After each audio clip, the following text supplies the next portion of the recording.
Hello dear guys, hope you are doing great. In my previous videos, I have discussed about the periodic table, उसकी classification और फिर हमने discuss किया atomic radius को। तो आज का जो टॉपिक है उसमें हम डिस्कस करेंगे कि आयोनाइजेशन एनर्जी क्या होती है, उसके ट्रेंड्स क्या होंगे, उसकी कुछ एग्जांपल्स और फिर हम डिस्कस करेंगे कि what are the factors which are affecting the ionization energies और कुछ क्वेश्चंस आज हम लोग डिस्कस कर लेंगे। Let us see what is ionization energy. The minimum amount of energy which is required to remove least tightly bound electron from the valence shell of a gaseous atom. ये definition बजाहिर तो लगता है कि बहुत ही very simple definition है। कुछ students अक्सर क्या करते हैं, लिखते हैं the minimum amount of energy required to remove the least tightly bound electron from the valence shell। Definition को यहीं पर जो है वो क्लोज करते हैं। तो ये जो डेफिनेशन है जो अभी मैंने बोले, जो स्टूडेंट अक्सर लिखा करते हैं, that is a wrong definition. क्योंकि जब तक आप लोग इस डेफिनेशन में आइसोलेटेड गैसियस एटम का जिक्र नहीं करेंगे तब तक ये डेफिनेशन कंप्लीट नहीं होगी। तो लेट अस सी कि आखिर इसकी इंपॉर्टेंस क्या है इन वर्ड्स की। पहले तो इसको अंडरस्टैंड करें कि ये आयोनाइजेशन एनर्जी क्या है। वो कम से कम एनर्जी जो वैलेंस शेल में से इलेक्ट्रॉन को निकालने के लिए दरकार होती है, बशर्ते के वो एटम किस में होना चाहिए, गैसियस स्टेट में होना चाहिए। हम उसको आयोनाइजेशन एनर्जी का नाम देते हैं। For example, if I just try to draw the shell diagram of sodium, मैं कहता हूं कि सोडियम के पहले शेल में 2 इलेक्ट्रॉन, दूसरे में 8 electron, 1 2 3 4 5 6 7 8 and the valence shell contains 1।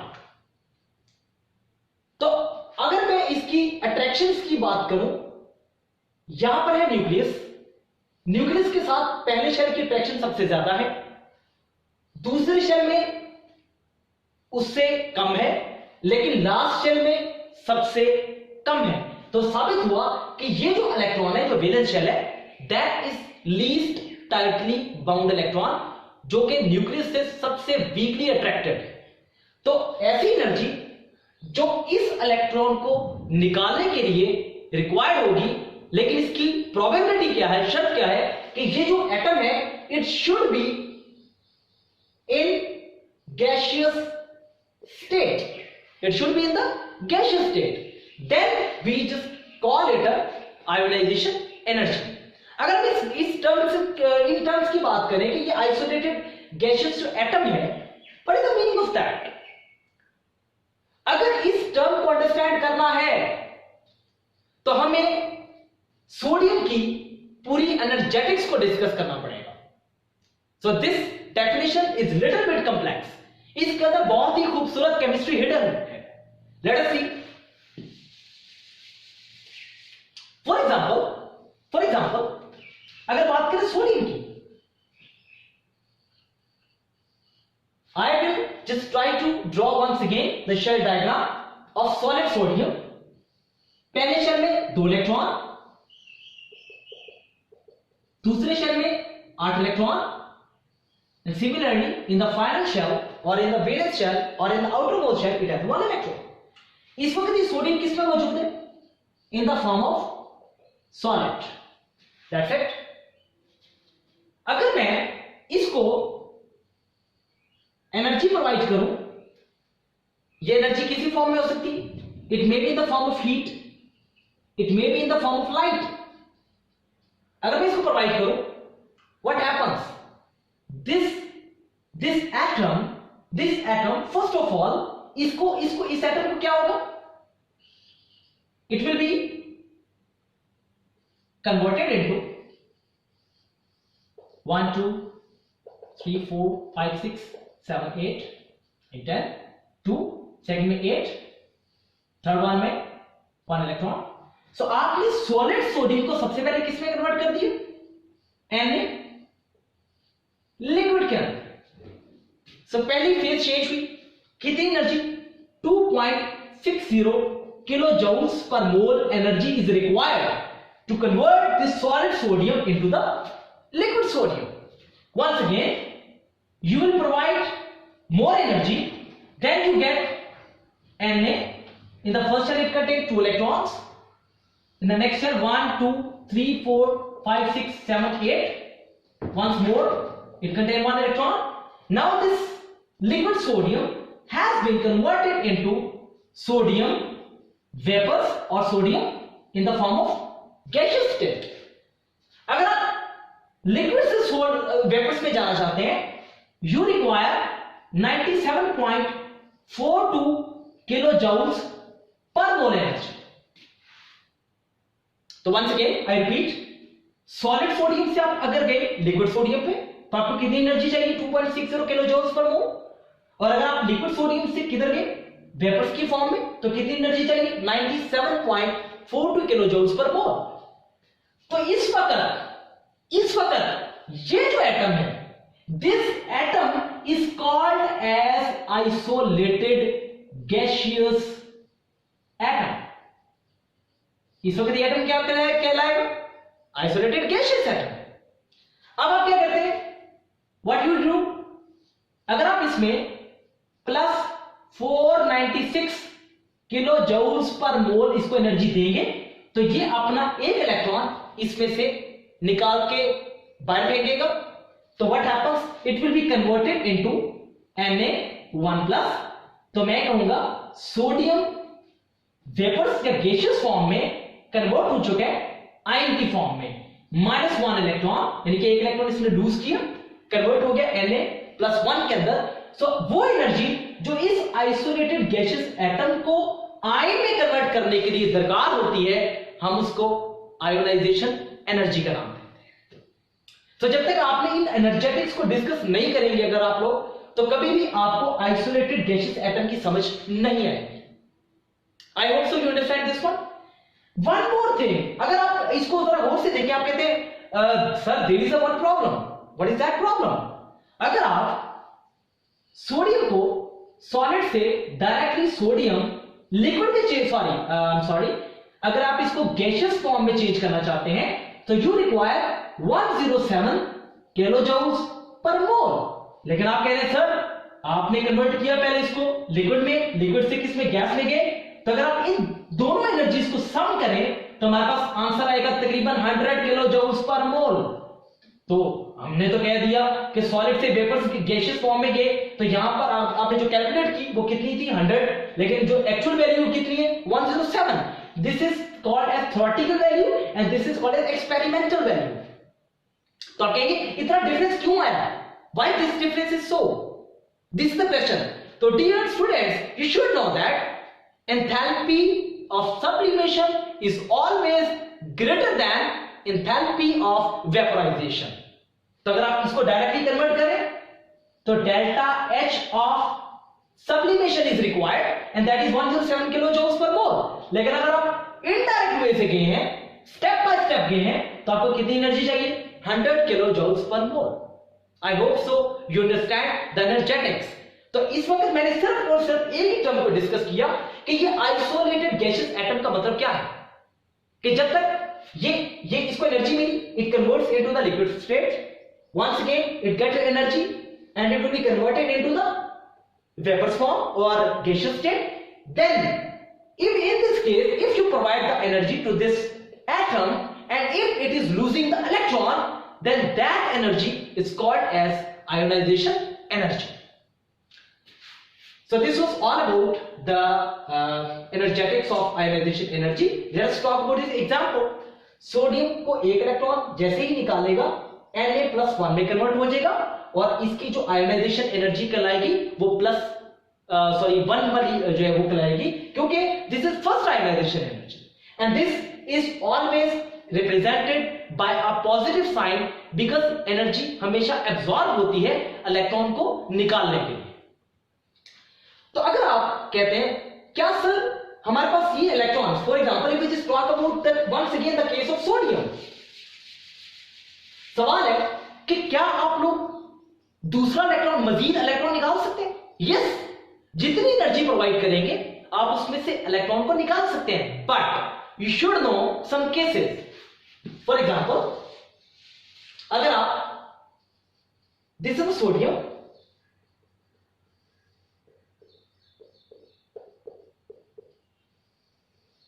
अगर आपने एक इलेक्ट्रॉन एक्सपेल किया, इट कन्वर्टेड इनटू Na1+, तो एनर्जी कितनी होगी 496 किलो जूल्स पर मोल। तो आपके पास फाइनली क्या चीज डेवलप हुई, Na, पहले शेल में 2 इलेक्ट्रॉन, दूसरे शेल में 1 2 3 4 5 6 7 8। तो मैं ये कहना चाह रहा हूं कि दिस वन इज Na+1। आप इसमें से एक इलेक्ट्रॉन मजीद एक्सपेल करना चाह रहे हैं तो आप कर तो सकते हैं, लेकिन याद रहे हर एटम या हर आयन अपने आप को स्टेबल देखने की कोशिश करता है, स्टेबल करना चाहता है। तो it will follow the electronic configuration of neon. Neon के पहले शेल में 2 इलेक्ट्रॉन, दूसरे में 8 इलेक्ट्रॉन, तो इट इज फुली सेटिस्फाइड। तो ये this sodium ion will try to follow the electronic configuration for the neon, क्योंकि नियॉन एक स्टेबल है। This is a noble gas, inert gas, किसी से रिएक्ट नहीं करती। तो तमाम एटम कोशिश करते हैं कि वो अपनी इलेक्ट्रॉनिक कॉन्फ़िगरेशन को नोबल गैसेस जैसी कॉन्फ़िगरेशन से कोरिलेट करें। तो if I just talk about this case, तो अगर मैं इसमें से एक इलेक्ट्रॉन निकाल तो सकता हूं, लेकिन आपको जो एनर्जी चाहिए होती है वो 4 5 7 6 kilo joules per mole energy is required to remove next electron from the valence shell of sodium. इसका मतलब है कि इसका ऑक्टेट क्या हो रहा है, डिस्टर्ब हो रहा है, इसका ऑक्टेट डिस्टर्ब हो रहा है। तो इसकी स्टेबिलिटी को डिस्टर्ब करने के लिए आपको lot of energy is required. I hope so you understand this. The next case that is magnesium. Magnesium के पहले शेल में 2 इलेक्ट्रॉन, दूसरे शेल में 8 इलेक्ट्रॉन्स और तीसरे शेल में 2 इलेक्ट्रॉन्स। 2 8 और 2 का कॉम्बिनेशन होता है, पहले शेल में 2, दूसरे में 8, तीसरे में भी 2। अगर आप इसमें से 1 इलेक्ट्रॉन एक्सपेल करेंगे, you get Mg1+, electronic configuration 2 8 1। Still it is looking for losing 1 more electron. तो अगर आप अगर ये मजीद एक इलेक्ट्रॉन लूज करे तो कन्वर्ट हो जाएगा Mg2+ में।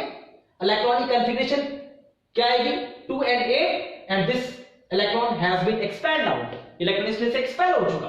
Now this is stable configuration, this is stable configuration, this is stable ion. इस केस में इसकी जो पहली आयोनाइजेशन एनर्जी होगी वो कहलाएगी फर्स्ट आयोनाइजेशन एनर्जी, और दूसरी आयोनाइजेशन एनर्जी क्या कहलाएगी, सेकंड आयोनाइजेशन एनर्जी। तो जरूरी कि आयोनाइजेशन एनर्जी एक ही हो, आयोनाइजेशन एनर्जी एक भी हो सकती है, 2 भी हो सकती है, 3 भी हो सकती है, and etcetera. This depends upon the element. In the first case, the first ionization energy of the magnesium is 738 kilojoules per mole. लेकिन अगर आप सेकंड को देखें, जब दूसरा इलेक्ट्रॉन निकालेंगे तो एनर्जी तकरीबन इसके मुकाबले में क्या होगी, डबल होगी, 1451 तकरीबन डबल होगी। कि आखिर ये energy, second ionisation energy first के मुकाबले में ज्यादा क्यों है? तो इसका जवाब भी आपको कहां से मिलेगा, शेल डायग्राम से। Let us draw the shell diagram. इसके पहले शेल में 2 इलेक्ट्रॉन्स, दूसरे शेल में 2 3 4 5 6 7 8, और लास्ट वैलेंस शेल में कितने होंगे, 2 इलेक्ट्रॉन्स। जैसे कि मैंने प्रीवियस लेक्चर्स में बताया था, an atom is electrically neutral species. एक एटम में जितने इलेक्ट्रॉन्स होते हैं उतने ही उसमें क्या होते हैं, प्रोटॉन्स होते हैं। तो अगर इसमें 12 इलेक्ट्रॉन्स हैं तो 12 भी क्या होंगे, प्रोटॉन्स होंगे। तो व्हाट हैपेंस, अगर आप इसमें से एक इलेक्ट्रॉन एक्सपेल करें तो इट विल बी, ये यहां से रिमूव हो गया, तो मैं कहूंगा it will be converted into Mg1+। तो जो एनर्जी थी वो कितनी थी, 738 किलो जूल्स पर मोल। अगर आप इसकी इलेक्ट्रॉनिक कॉन्फ़िगरेशन को देखें, so you have 2 8 1, these are the electrons, and how many protons are there, but protons are still 12 protons। Electrons को आपने लूज किया, प्रोटॉन्स तो उतने के उतने ही हैं। तो हमारे पास कितने हैं, 12 प्रोटॉन्स एंड 11 इलेक्ट्रॉन्स। जरा गौर कीजिए, इसमें क्या चीज आ गई, इम्बैलेंस बिटवीन द चार्जेस। अब हमारे पास जो रिमेनिंग कितने प्रोटॉन इजाफी बचा, एक प्रोटॉन इजाफी है, क्योंकि 11 इलेक्ट्रॉन्स को बैलेंस कर रहे हैं 11 प्रोटॉन्स, और जो 12th वाला जो प्रोटॉन होगा, या आप इसको एडिशनल जो प्रोटॉन कहेंगे, जो इसमें पहले से इसके न्यूक्लियस में मौजूद है, ये क्या करेगा, रिमेनिंग इलेक्ट्रॉन्स को ज्यादा फोर्स के साथ क्या करेगा, अपनी तरफ पुल करेगा। जैसे पुल करेगा तो आप ही कहेंगे आपको ज्यादा एनर्जी चाहिए होगी दोबारा इसमें से मजीद इलेक्ट्रॉन को निकालने के लिए। अगर आपने इस इलेक्ट्रॉन को निकालना है, then you will get approximately the double energy, and that is called as the second ionization energy. So I hope so you understand this one. So साबित हुआ कि second ionization energy is always greater than the first ionization energy. Let's talk about its strength, which is very, very interesting, very important. Let us see factors affecting the ionization energy. The magnitude of nuclear charge, it depends upon what are the factors which are affecting the ionization energy. Number one, magnitude of nuclear charge. जितना nuclear charge greater होगा उतनी ionisation energy उसकी ज्यादा होगी। तो मैं ये कह सकता हूं nuclear charge is directly proportional to the ionization energy, और आयोनाइजेशन एनर्जी का दूसरा नाम क्या है, आयोनाइजेशन पोटेंशियल। समटाइम्स एग्जामिनर लिख देता है ionization potential, so don't get confused, it is the same thing as ionization energy. The next thing, that is size of an atom. If the size of atom is inversely proportional to the ionization energy. क्या मतलब कि जितना size atom का छोटा होगा उतनी ionisation energy ज्यादा होगी, और जितना साइज बड़ा होगा उतना आयोनाइजेशन एनर्जी क्या होगी, कम होगी, क्योंकि जितना साइज बड़ा होगा वो न्यूक्लियस से शेल उतना दूर होता जाएगा और उस इलेक्ट्रॉन के निकालना क्या हो जाएगा, आसान हो जाएगा। तो जितना साइज बड़ा होगा आयोनाइजेशन एनर्जी उतनी कम हो जाएगी। So this is the case about the ionization energy and the size of an atom. The last factor that is called as shielding effect. ये shielding effect कैसे इफेक्ट करता है? The same thing कि top to bottom जाए, shielding effect increase कर रहा है। अगर shielding effect इंक्रीज कर रहा है तो आयोनाइजेशन एनर्जी क्या कर रही है, डिक्रीज कर रही है। So this was the trend. We can say that along the groups. For example, we can just elaborate it furthermore. अगर आप इस ट्रेंड को ग्राफिकल एक्सप्लेन करें on the basis of graphical representation, यहां पर आप रखें एटॉमिक नंबर और यहां पर आप वैल्यूज पुट कर दें आयोनाइजेशन पोटेंशियल या आयोनाइजेशन एनर्जी की, तो आपको अगर मैं ग्रुप 1 की बात करूं तो आपको ट्रेंड कैसे नजर आएगा, lithium, sodium, potassium, rubidium, cerium. तो the graph is coming very straight downward. इसका मतलब है कि जैसे जैसे आप टॉप टू बॉटम आ रहे हैं तो आपके पास जो आयोनाइजेशन एनर्जी है वो कम होती जा रही है, क्योंकि टॉप टू बॉटम जाएंगे तो साइज ऑटोमेटिकली क्या करता जाएगा, इंक्रीज करता जाएगा। तो ये ट्रेंड तो बिल्कुल 100% समझ में आती है, लेकिन याद रहे ये ट्रेंड रेगुलर ट्रेंड नहीं है। If you just talk about across the period, and this is our major thing to discuss कि across the period ionisation energy को क्या हो रहा है, इसमें वेरिएशन क्या आ रही है या नहीं आ रही, क्या रेगुलर ट्रेंड है या नहीं है। तो let us discuss about this one across the period.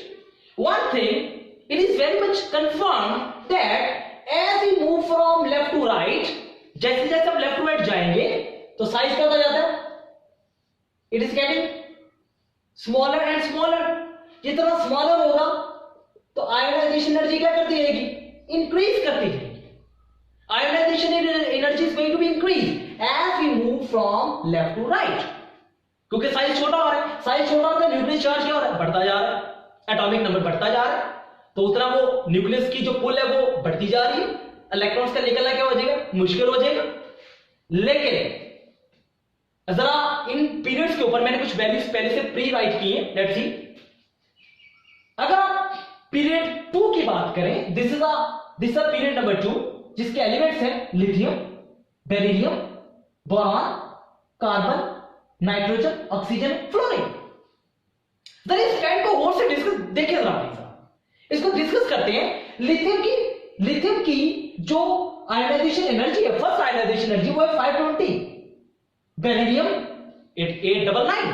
तो ये ट्रेंड अभी तक रेगुलर है, लेकिन जैसे हम बोरॉन की तरफ मूव करते हैं तो इसकी जो आयोनाइजेशन एनर्जी है वो 800 पे आ गई। हालांकि इस ट्रेंड को बढ़ना चाहिए था, लेकिन ये ट्रेंड ऑटोमेटिकली क्या हो गया, डाउन पे चला गया, डिक्लाइन पे चला गया। नेक्स्ट वंस अगेन इंक्रीज हुई, ऑब्वियसली यहां पर इसका मतलब कि यहां से यहां पर ट्रेंड रेगुलर, लेकिन जैसे आप यहां से यहां गए इरेगुलर हो गया, R for regular, I R for irregular. लेकिन जैसे आप आगे मूव करते हैं वंस अगेन रेगुलर, बट जैसे आप ऑक्सीजन की तरफ देखते हैं तो this trend is again irregular and once again अगर आप ऑक्सीजन से फ्लोरीन की तरफ जाए तो ट्रेंड क्या है, रेगुलर। आखिर ये ट्रेंड ऐसा क्यों है? This is very very beautiful thing to discuss in this topic. अगर हम बात करें नॉर्मली, अगर इसको ग्राफिकली एक्सप्लेन करें, if I just try to draw a graph of period 2 atomic number and ionisation energy in form of kilo joules per mole, तो जरा गौर कीजिएगा ग्राफ कैसे ड्रॉ करते हैं। लिथियम की सबसे कम, तो मैंने सपोज किया लिथियम यहां पर है, देन बेरिलियम की क्या करेगी, इंक्रीज करेगी। If I just talk about boron, तो बोरॉन की क्या होगी, कम होगी। हालांकि ये ट्रेंड कैसे जाना चाहिए था, ऐसे, लेकिन ट्रेंड कैसे गया, डाउनवर्ड। वंस अगेन कार्बन की क्या होगी, ज्यादा होगी। वंस अगेन रेगुलर ट्रेंड किसमें नजर आ रहा है, नाइट्रोजन नजर आ रहा है, और नाइट्रोजन में कुछ काफी ज्यादा है। इन सब की एक्सप्लेनेशन जो है वो बड़ी इंटरेस्टिंग है। Let us see. Once again this is nitrogen, then once again ज्यादा चाहिए था ऊपर, लेकिन गया किधर, नीचे। वंस अगेन ऑक्सीजन की डिक्लाइन हो चलेगी, वैल्यू कम होगी ionization energy, and once again the trend is regular in case of fluorine. So let us just label this one, it's lithium, it's beryllium, it's boron, it's carbon, it's nitrogen, it's oxygen, it's fluorine. ये trend को अगर understand करना है तो हमें कुछ rules and regulations को लेकर चलना पड़ेगा, कुछ इलेक्ट्रॉनिक कॉन्फ़िगरेशन को डिस्कस करना पड़ेगा। Let us see, if we just talk about lithium, यहां से यहां तक ट्रेंड क्या है, रेगुलर, तो हमें इसको डिस्कस करने की जरूरत ही नहीं है। लेकिन अगर हम बात करें किसकी, बोरॉन की, कि बोरॉन में आखिर डिक्लाइन क्यों आया, तो let us see, try to write down the electronic configuration for boron. Boron, lithium topic number 3, 4, 5, 6, 7, 8, 9। तो बोरॉन का टॉपिक नंबर कितना है, 5। 1, 2, 1s2, 2s2, 2px1, it contain 1 electron in the 2px। तो आखिर बोरॉन की आयोनाइजेशन एनर्जी कम क्यों है, उसकी वजह यह है कि बोरॉन का जो स्ट्रक्चर है, इसकी जो इलेक्ट्रॉनिक कॉन्फ़िगरेशन है वो अनस्टेबल है, वो स्टेबल नहीं है। क्यों? क्योंकि इसके वैलेंस शेल में एक इलेक्ट्रॉन आसानी से बढ़ा हुआ है। तो अगर इसको निकाल दे तो इसका ये बिल्कुल ऐसे बिहेव करेगा, 2s2 ऐसे बिहेव करेगा जैसे इसका डुप्लेट कंप्लीट है। हर वो एलिमेंट जिसका डुप्लेट या जिसका ऑक्टेट कंप्लीट होता है, हम उसको कहते हैं that is a stable element. तो इसका एक इलेक्ट्रॉन को निकालना थोड़ा सा आसान हो जाएगा। क्यों? क्योंकि बेरिलियम जो बोरॉन है वो अपने आप को स्टेबल करने की कोशिश करेगा। it will pretend to behave like beryllium, क्योंकि बेरिलियम की अगर इसको निकाल दे तो बेरिलियम का आप देखें पहले में दूसरे में ऑक्टेट मुकम्मल होना चाहिए, लेकिन दूसरे में 2 इलेक्ट्रॉन है तो it will behave like as duplet, not octet. तो डुप्लेट भी स्टेबल होता है और ऑक्टेट भी स्टेबल होता है। Let us talk about the next thing. फिर आपके पास रेगुलर ट्रेंड, कार्बन इंक्रीज कर गया, नाइट्रोजन बहुत ही ऊपर चला गया। व्हाई? क्यों? अगर आप बात करें नाइट्रोजन की इलेक्ट्रॉनिक कॉन्फ़िगरेशन को, it's very interesting case, 1s2, 2s2 and 2p3। so we get a result that nitrogen के केस में हमारे पास ऐसे ऑर्बिटल्स आ रहे हैं, या तो वो फुली फिल्ड है या वो हाफ फिल्ड है। वंस अगेन, या तो वो फुली फिल्ड है या तो वो हाफ फिल्ड है। तो मैं ये कह सकता हूं this is the rule, half filled and fully filled orbitals are most stable orbitals. Half filled और फुली फिल्ड ऑर्बिटल सबसे ज्यादा स्टेबल होते हैं। ये वो वजह है कि नाइट्रोजन की आयोनाइजेशन एनर्जी बहुत ज्यादा होती है। I hope so you understand this one. Then once again oxygen decline पे चला गया। क्यों? क्योंकि ऑक्सीजन में एक इलेक्ट्रॉन इजाफी है। तो जो ऑक्सीजन है वो चाहेगा कि उसका एक इलेक्ट्रॉन यहां से निकल जाए ताकि वो अपने ऑर्बिटल्स को क्या कर ले, स्टेबल कर ले। दैट्स व्हाई ऑक्सीजन की आयोनाइजेशन एनर्जी की वजह से कम हो जाती है। इसी तरह फ्लोरीन की देन इंक्रीज हो जाएगी। क्यों? क्योंकि फ्लोरीन की इलेक्ट्रॉनिक कॉन्फ़िगरेशन कैसे होगी? This is for fluorine one mole electron. तो इसको चाहिए होगा कि ये इलेक्ट्रॉन आ जाए तो इसके अंदर क्या चीज हो जाए, स्टेबिलिटी क्रिएट हो जाए। That's why the trend in case of ionisation energy, in case of the period, the trend is like variable. Trend regular नहीं है। जैसे कि ट्रेंड हमने देखा ग्रुप्स के अंदर ट्रेंड रेगुलर आ रहा था कि टॉप टू बॉटम डिक्रीज कर रही थी, लेकिन इस केस के अंदर ट्रेंड रेगुलर नहीं है। तो आज हमने जो है वो डिटेल में डिस्कस किया कि why this trend is variable in case of periods. In the groups it is a normal trend, but in the periods it is an abnormal trend. So this was all about the ionization energy, and I hope so that you really just enjoyed this lecture in a very much huge detail. Kindly don't forget to like and subscribe to my channel. Thank you very much. Have a nice time, guys.